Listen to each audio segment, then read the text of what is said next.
Selamat pagi saudara, Anda menyaksikan Breaking News Kompas TV bersama saya Radi Saputro dan kita akan menyimak nanti 1 jam ke depan pukul 9 waktu Indonesia Barat adalah sidang putusan pra-peradilan terhadap Peggy Setiawan yang saat ini menyandang status tersangka atas dugaan kasus pembunuhan Vina dan Eki di Cirebon pada tahun 2016 silam.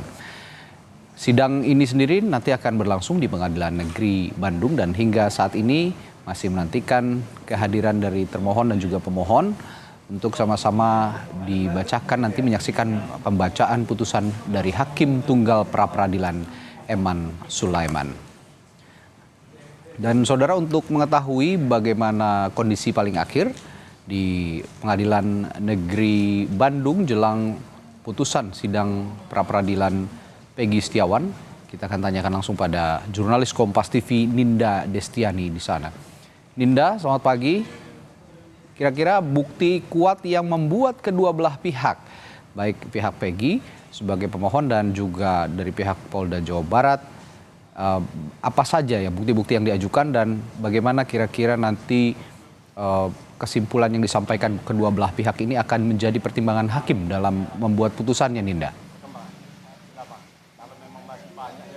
Iya, selamat pagi Radi dan juga saudara. Saat ini di Pengadilan Negeri Bandung ini tengah hadir sejumlah pihak dari pihak keluarga Peggy, kemudian juga sejumlah kuasa hukum dari Peggy untuk kemudian nanti akan menyaksikan sidang lanjutan dari tersangka Peggy Setiawan yang digelar rencananya pada pukul 9 pagi nanti ya mendatang, Radi dan juga saudara. Dan memang untuk agenda hari ini yakni adalah agenda putusan dari pihak Hakim Ketua ataupun Hakim Tunggal yakni Eman Sulaiman.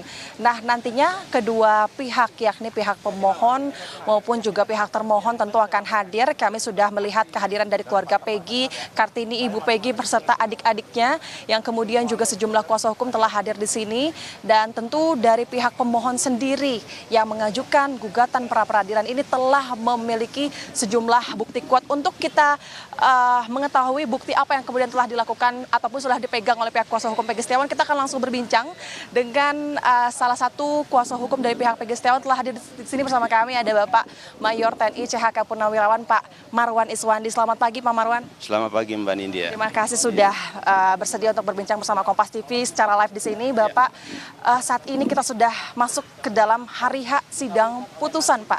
Dari pihak kuasa hukum Peggy Setiawan, apa yang kemudian ditekankan kembali dan disiapkan Pak? Kami harus mempersiapkan dari hal ini adalah siap menang. Kami lihat siap menang. Nah, karena kemarin dari putusan dari perjalanan persidangan kemarin tidak ada alasan saya bilang hakim tidak mengabulkan permohonan kami.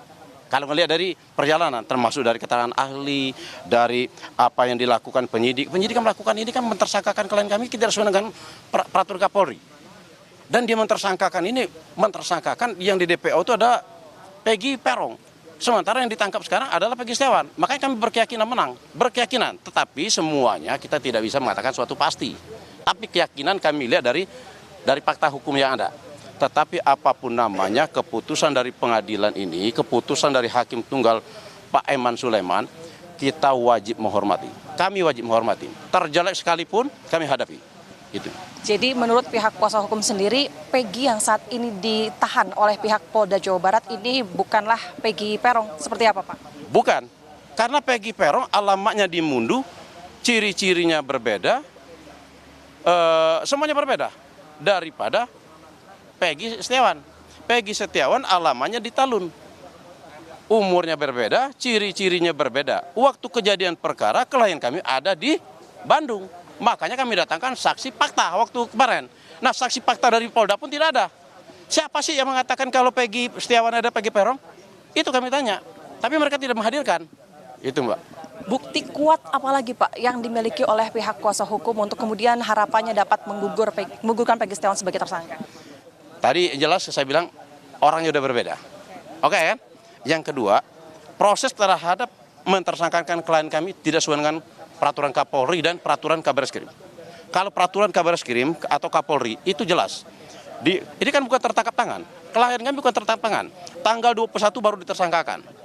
Tanggal 21 juga mereka itu setelah menjadi tersangka klien kami, baru mereka cari alat bukti. Kan lucu aja. Sesuai kalau peraturan Kapolri itu jelas, dipanggil dulu, dijadikan sebagai saksi, baru digelar perkara, udah jelas kok. Udah jelas semuanya kalau penyidik ini melakukan sesuai dengan peraturan Kapolri, tapi mereka tidak melakukan, mereka melawan perintah Kapolri. Sebenarnya mereka harus disidang kode etik. Baik, Pak, dari kuasa hukum sendiri tanggapannya seperti apa sih? Melihat dari pihak Polda Jawa Barat kabarnya memiliki bahkan tiga alat bukti yang cukup kuat, yakni adalah keterangan ahli, keterangan saksi, dan keterangan surat. Seperti apa tanggapan dari kuasa hukum? Ya kalau mereka mengatakan cukup kuat ya seperti sidang kemarin. Makanya nanti kita lihat ya putusan dari hakim nanti. Kita lihat. Makanya saya bilang semuanya kita wajib menghargai putusan dari hakim.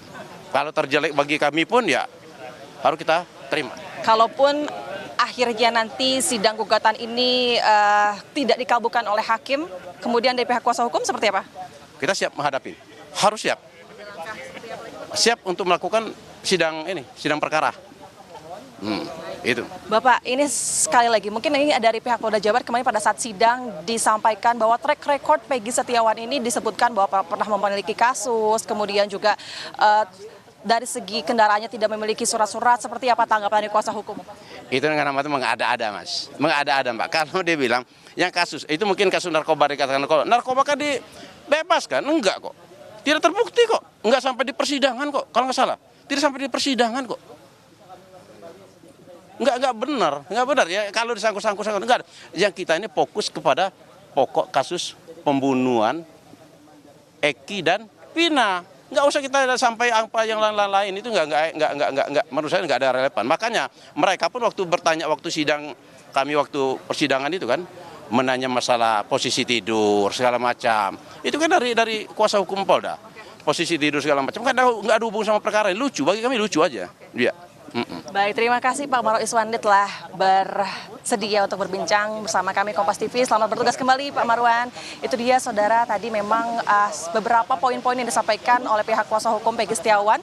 Di antaranya merupakan bukti-bukti kuat yang dianggap kuat oleh pihak kuasa hukum Peggy Setiawan. Adapun bukti kuat dari pihak Polda Jawa Barat menjelaskan bahwa pihak Polda Jawa Barat sendiri memiliki 3 alat bukti. Saksi keterangan, saksi surat, bahkan juga saksi ahli. Lalu pihak Kabitkum Polda Jawa Barat ini juga telah menepis bahwa pihak Polda Jawa Barat ini terkait salah tangkap atau error impersona ini pihaknya telah melakukan pemeriksaan terhadap Peggy Setiawan secara komprehensif dan juga melibatkan internal kepolisian sehingga menurut Polda Jawa Barat ini tidaklah adanya salah tangkap terhadap Peggy Setiawan. Kemudian nanti juga akan kami pantau apa yang akan dilakukan oleh pihak Hakim Ketua Eman Sulaiman untuk kemudian dapat memimpin sidang lanjutan ini, yakni sidang putusan. Apakah kemudian Peggy Setiawan ini akan diterima gugatan pra peradilannya atau tidak? Tentu ini kalaupun ia tidak dikabulkan tentu akan berpengaruh atas langkah-langkah Peggy Setiawan ke depannya, yakni di sidang perkara nanti. Radi.